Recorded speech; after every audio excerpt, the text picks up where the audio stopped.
dufite abakobwa beza basa neza abanyarwanda. Reka I turn around tubahuze n'abahungu b'uyu munsi. Ese uyu munsi turabona biragenda gute? Hari umuhungu uri bubone umusheri wiwe cyangwa hari umukobwa uri bubone umuhungu wiwe? Baraduhitamo, turabahitamo, bakaduhitamo, tukabahitamo. Let's find love for balloon.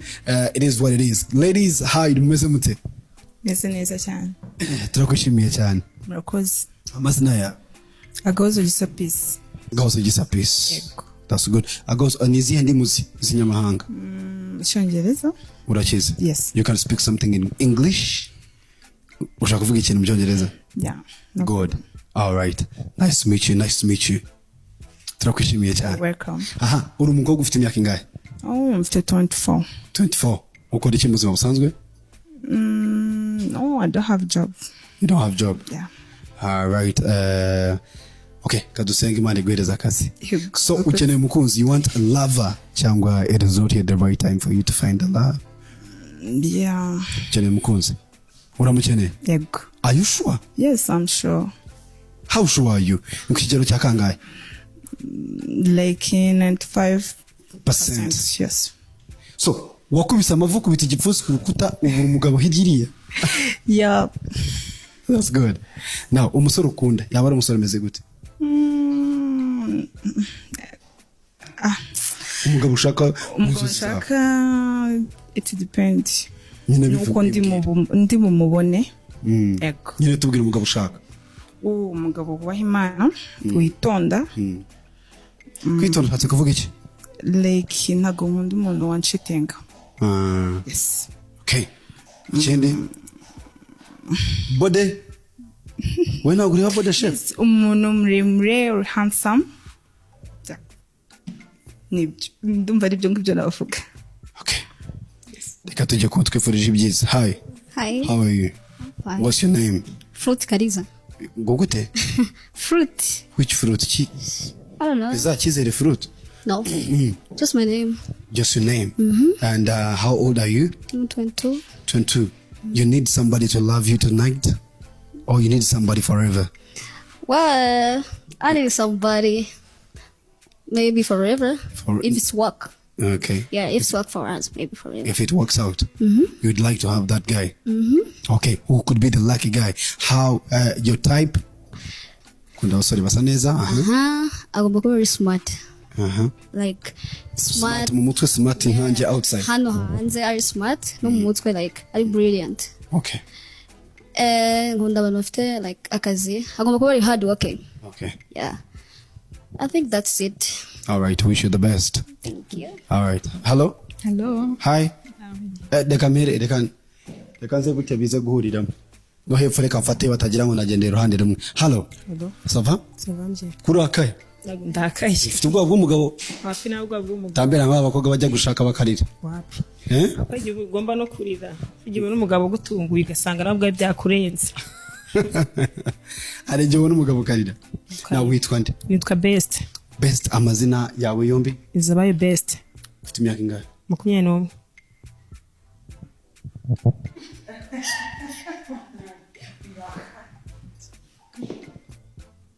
How come? Waravumbutse. Okay, anyway, reka dukomeze. Now, uri hano uyu munsi kubera iki? Naje gushaka umukunzi. Umukunzi ushaka abangana gute, ameze gute? Ugiye kumbwira umugabo ushaka mu formero tubwire umugabo ushaka. Paka mu rugo. Okay, paka mu rugo. Bana kundeshya ngende muremere nshaka umugabo nsumbaho gato, bitari cyane w'ibogari. W'igikara. Nkatwe banariye wapi? Kirimo happy. Happy. Nta yahusu. Oya, umugabo nyine undusha kwinjiza amafaranga, andusha akazi, afite akazi keza, agira discipline. Apana umugabo ufite direde cyangwa upfumuye amatwi. Wese ko yapfumuye ugafumana n'amazuru. Ndabikunyese ku buryo najya guhindura amaherena n'umugabo wanjye akajyayo. Ibyo ni impossible. Reka baba impfisi byaro ko ibyagiye. Ubwo nyine mfashe mpure n'utarabyagije. And then okay, umugabo nyine uri smart, wambara neza. Okay. Gira discipline. That's good. Nkanje muri make. Yego. Kandi ndi mugufi. Ndi mugufi ari kwambara neza. All right, thank you so much. Now, wish you the best. Turacyakomeje cyari Pop Balloon Magic Match Rwanda. It is what it is. We follow us live kuri Instagram page. Turacyari kumwe n'abakobwa bashite tubabaza one on one. Turebe ese bifuza umugabo umeze gute, ese umukunzi muri make aba yaba ameze gute. Nyuma yaho bakubise ibitsina amavi yose akameneke pfiriya, mitima bakayivunagura rumva bakaba bararushye inkundo harya ngo ni inkundo z'urubyino inkunda rubyino izo zose barazihaze. Now reka tujye kundi mukobwa. Hi umeze gute? Meze neza. What is your name? Wasayivete. Wow, nkunda gukunda guseka cyane. Mwakoze. That's good. Shaka gukunda amavuta y'inka. Yeah. Yego. Urayakunda? Ndakunda cyane. Amen. That's good. Now ukora iki mu buzima busanzwe? Nkora keke. Ukora keke? Yeah. I-marketing rega mwemere ko i-marketing hano mukora hano. Feel free. Nakushaka bivuga. Just ukora keke. Yeah. Which type of cake? Keke z'ama anniversaire n'ama wedding. So nakushaka kuvuga hano ukorera. Oh yeah. All right. Now mugabo ushaka mugabo umeze gute? Shaka umutipe wambara neza, ufite akazi keza, byaba byiza andusha nk'umushahara. Nyina akaba afite nk'ibitekerezo bizima. Ubwo no kuvuga iki? Njya muri ibyo bitekerezo. Hari nk'umuntu muhura ugasanga afite gahunda zo kwisohokera, nyina afite gahunda zo kuryoshya gusa. Ibyo kubikorwa n'abakobwa ara. Oya. Umuhungu ashobora kuryoshya agakubita show hirya hino, ariko afite akazu ke hariya, afite aka business ke hariya akisindira uko ashatse. Hari n'abatipe rero bakunda ibintu nk'ibyo kandi nyine ntabwo ari we muntu nifuza. Wow. Nifuza umuntu. Imyaka ingahe buriya? 23. Umuhungu. Oya. Ni yanjye nari mvuze. Umuhungu afite ingahe? 27. Umva nyine umutipe nduta. Okay. Turakwifuriza amahirwe. Murakoze cyane. You ready? Yeah, I'm ready. Let's get it. Hi. Mukomere cyane. Yego. Muri amahoro? Yego. Amazina yawe? Uwera Anita. Ngo ngwiki? Uwera Anita. Uwera Anita uri umugabo uri mu kigero cy'imyaka ingahe? 22. 22.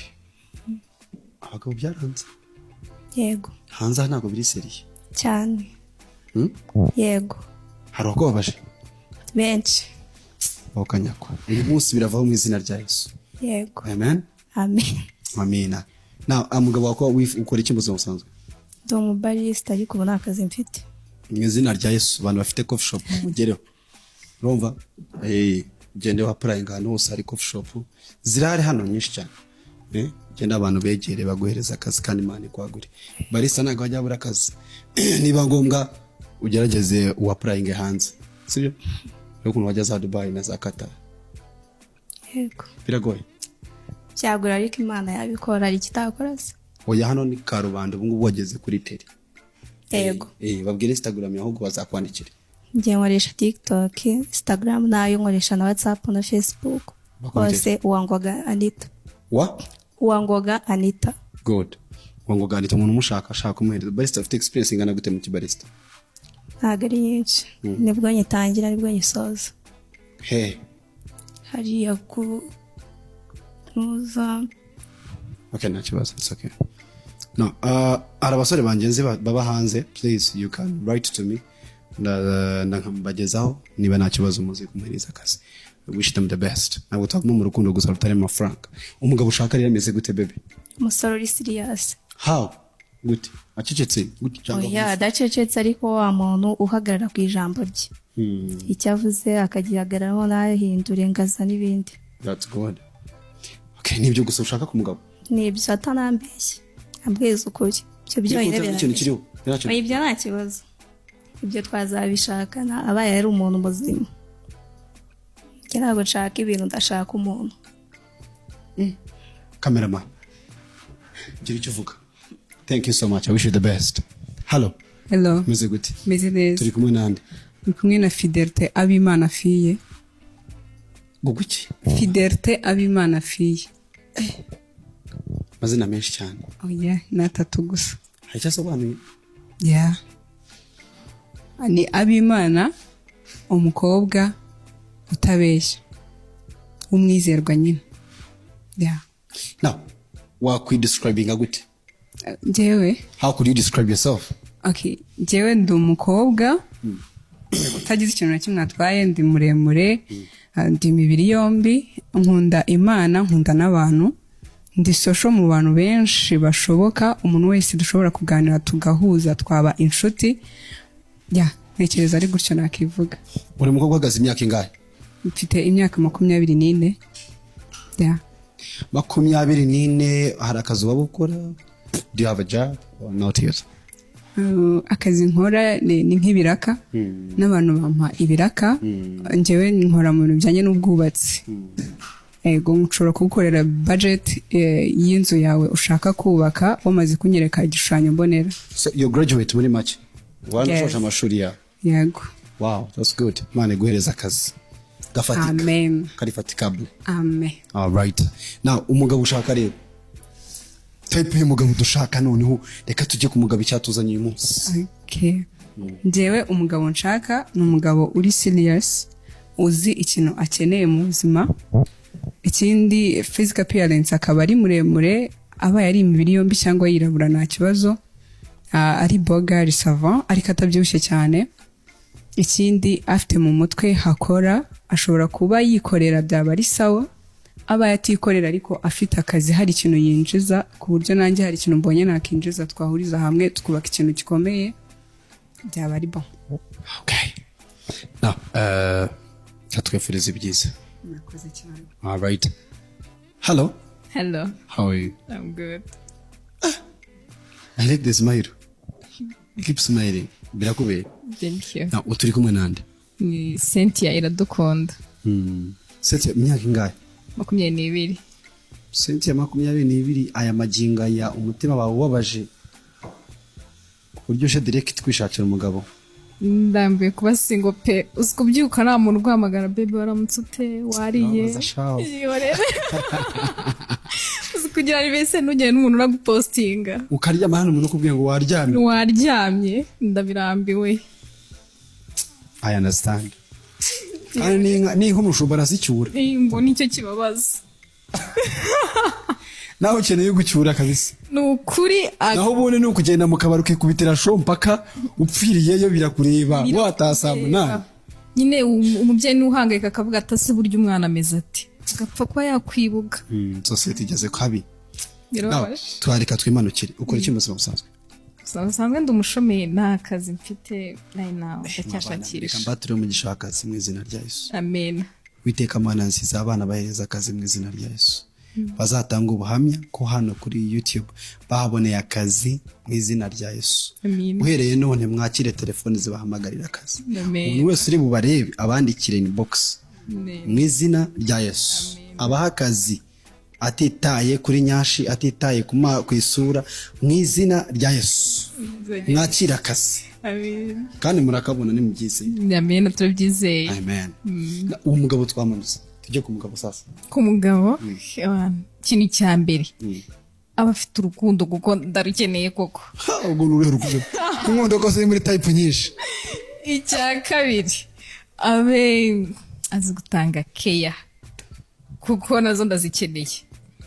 Ubwo care umuhungu yagwaniye yagushitura ko kakugura muri vitence ya mbere.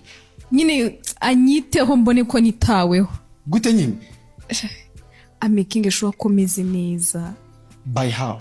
By hugging you, by touching you, by taking you kumazi, akwigishe koga. Yanyigishe koga n'undi nabyo nzi n'ubu. Ucubire mu mazi mu bure. Yego. That's amazing. Touch, hug. Okay. Now, ladies and gentlemen, we come to the end of introduction. Tumaze kumenya abakobwa bacu uko bahagaze, uko bameze. Muri aka kanya rero najya mu nyemerere tumanuke direct tugende mu kiswe kwakira umuhungu wa mbere. Ese uyu muhungu bimeze bite? Uyu muhungu biragenda gute hagati aho ngaho? Komeza udukurikire live kuri YouTube channel JBM Just Yet to King of the Mic, and this is Find Your Love Magic Mash episode new one, another banger. Beautiful girls, beautiful ladies, bakobwa beza cyane basa neza, ubona ko kabisa rwose bakeneye abagabo. Now sibyo byonyine bakeneye abagabo kandi bakeneye nakazi. Bamwe muri bo mugende mbateze imbere and then wind down the party. Ladies and gentlemen, reka twakire umuhungu number 1. Ladies, are you ready? Tumwakire umusore wa mbere, tumwereke some love, tumwereke some love, right?